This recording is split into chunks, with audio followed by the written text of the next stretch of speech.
For 11 years, you trusted the wrong person with the right intentions. Your bank advisor knew your kids' names. He asked about your mother every time you came in.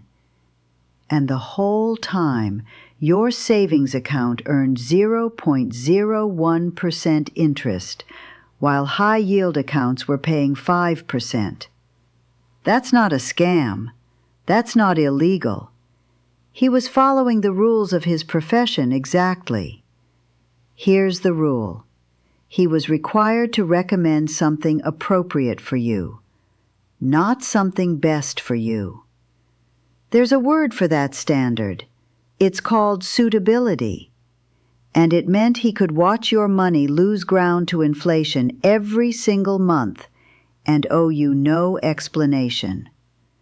On $50,000, the difference between 0.01% and 5% is $2,300 a year. Every year. You didn't find out because he told you. Most people never find out at all. So let me ask you something. When did you last look at what your savings account is actually paying you? My savings account was earning 0.01% interest for 11 years. I didn't find out because I did an audit. I found out because I got divorced, had to start over at 48 with $11,000 to my name, and finally, for the first time in my adult life, started reading my own statements. The man who managed my money wasn't a stranger. He knew my kids' names. He asked about my mother every time I came in. And while we were having those warm, comfortable conversations, high-yield savings accounts were paying 4 to 5%. My money was sitting there losing ground to inflation every single month. He knew that. He never said a word. Here's the part that took me the longest to accept. He wasn't breaking any rules. Bank advisors operate under something called a suitability standard. It means they're required to recommend something appropriate for you, not something that's best for you. That gap between appropriate and best is where a lot of women's money quietly disappears.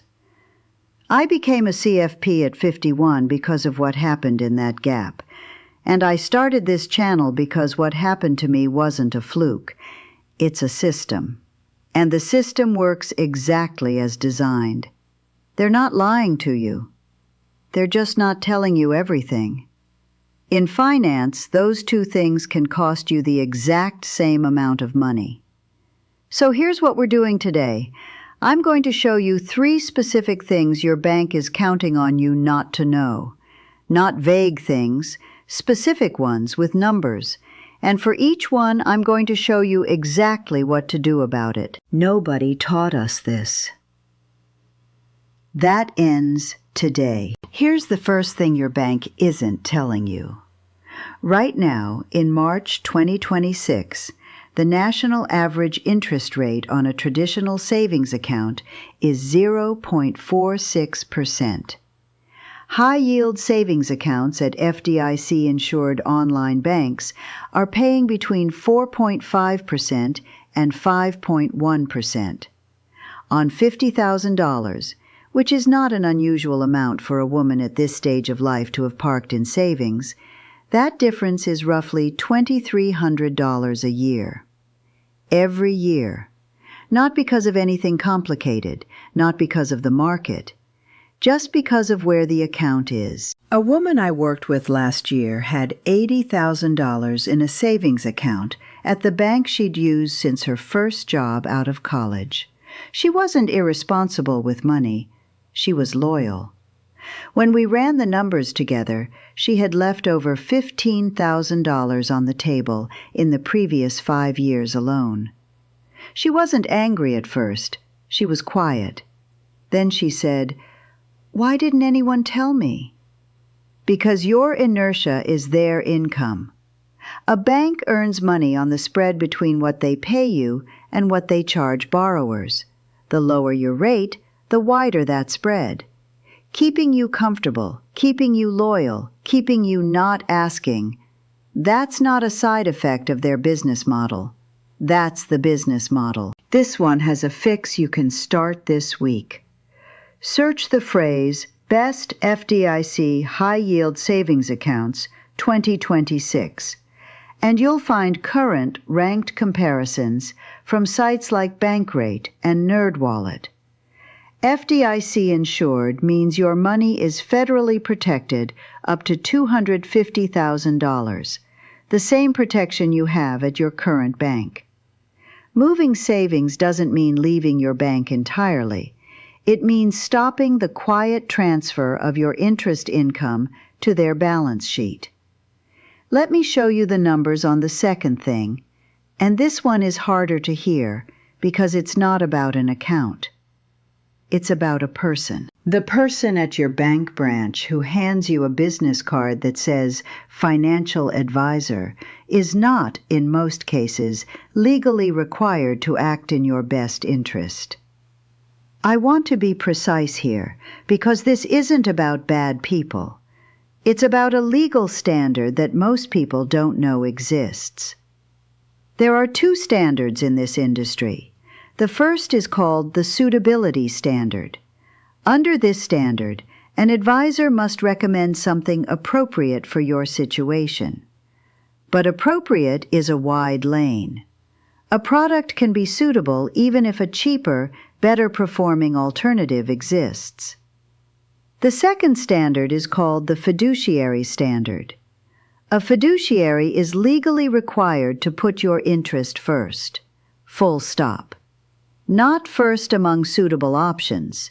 First, period. Most bank-based advisors operate under the suitability standard.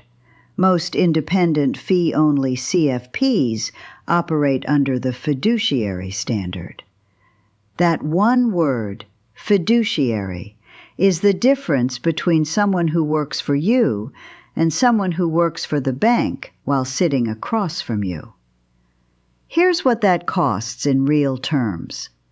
The Department of Labor has estimated that conflicted financial advice costs American retirement savers approximately $17 billion every year in excess fees and underperformance.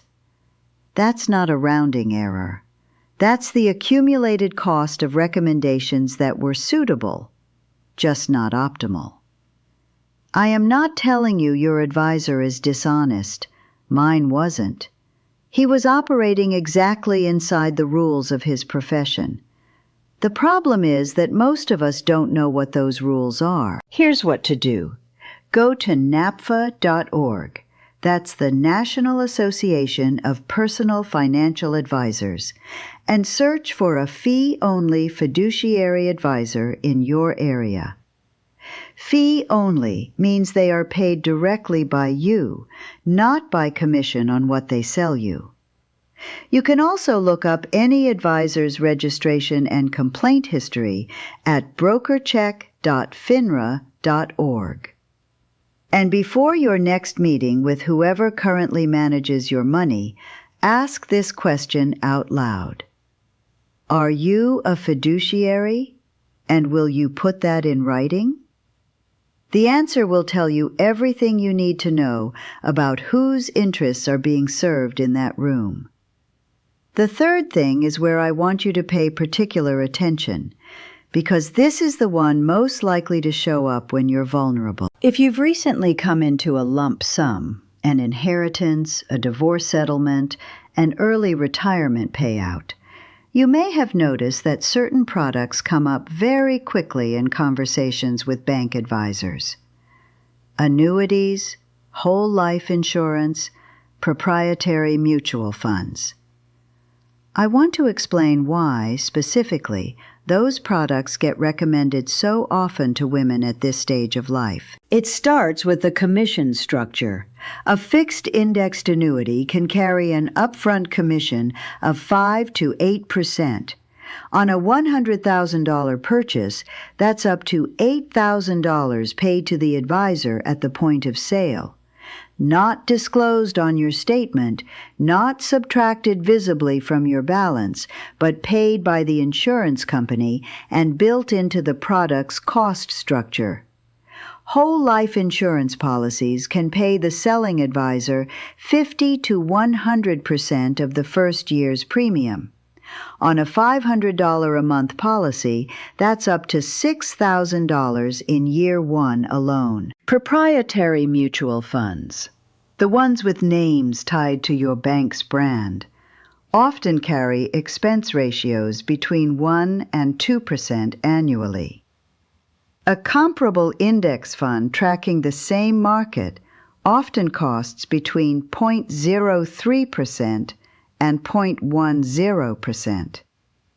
On $100,000 invested over 20 years, that difference in fees compounds into more than $30,000 in lost returns. The fund didn't perform worse. It just cost more. And the extra cost went somewhere. I am not telling you these products are always wrong. Some annuities make sense for some people. Some permanent life insurance has legitimate uses. What I am telling you is that the commission structure creates a powerful incentive to recommend these products, regardless of whether they're the best fit. And women who are newly single, newly retired, or newly in possession of a lump sum are exactly the demographic most likely to be sitting across from that incentive, at a moment when they're already overwhelmed. A woman I worked with came to me after signing an annuity she didn't fully understand. She was 58, recently widowed, and had just received $140,000 from her husband's life insurance. The advisor at her bank had spent 2 meetings being kind and patient and thorough. The annuity had a 7% surrender charge, meaning if she needed that money in the next 7 years for any reason, she would pay a significant penalty to access it. She hadn't understood that part. She thought she was buying safety. She had bought a lock. We were able to work through her options. But I want you to have the question before you're in that room, not after. Ask this: are you a fiduciary, and will you put that in writing? If the answer is no, or if it comes with a lot of words that don't quite answer the question, you have your answer. You now know 3 things that took me years, a marriage, and a financial crisis of my own to learn. And knowing them changes what happens next. I want to go back to that savings account for a moment. A $47,000. The 0.01%. The advisor who knew me by name and never once said, "There's somewhere better for this money." For a long time, I thought the problem was that I had trusted the wrong person. But that's not quite right. The problem was that I didn't know what I didn't know. I trusted the rate because I didn't know a better one existed. I trusted the advisor because I didn't know his legal obligations stopped at suitable. I signed what was put in front of me because nobody had ever explained the commission structure behind it. That's not naivety. That's the predictable result of a system that profits from your silence. There's a difference between being naive and being uninformed. Naive means you should have known better. Uninformed means someone made sure you didn't. I was uninformed. And if any of what I said today felt uncomfortably familiar, the savings account you've never questioned, the advisor whose standard you've never asked about, the product you signed without fully understanding the fee structure, then you were too. That's not a character flaw. That's just where you were before today. Here's where you are now. You know that the gap between a 0.46% savings account And a 4.5% high yield account is real money. $2,300 a year on $50,000. And that moving it is simpler than your bank would like you to believe. You know the difference between a suitability standard and a fiduciary one, and you know the question that tells you instantly which one you're dealing with. And you know that when a product gets recommended warmly and quickly, it's worth pausing long enough to ask who benefits from that recommendation, because the commission structure doesn't care about your timeline or your peace of mind. 3 things. That's all today was. 3 things your bank was counting on you not to know. Now you know them. So what happens next is on your terms. This week, look up your savings account rate, run the comparison, and ask the question at your next advisor meeting. Those aren't big moves, but in finance, the small moves made consistently are the ones that actually change the numbers. CTA feels like a continuation, not a pivot. Follow us if you want to stop wasting your money. We're going into the fiduciary conversation in full, specifically what to say when you sit down with your current advisor, whether you're planning to stay or starting to question it. I'll give you the exact questions, the exact phrases, and the one answer that should end the meeting early. Same approach as today, no vague advice, just what's real. I started this channel because my bank advisor had every opportunity to tell me the truth and never did.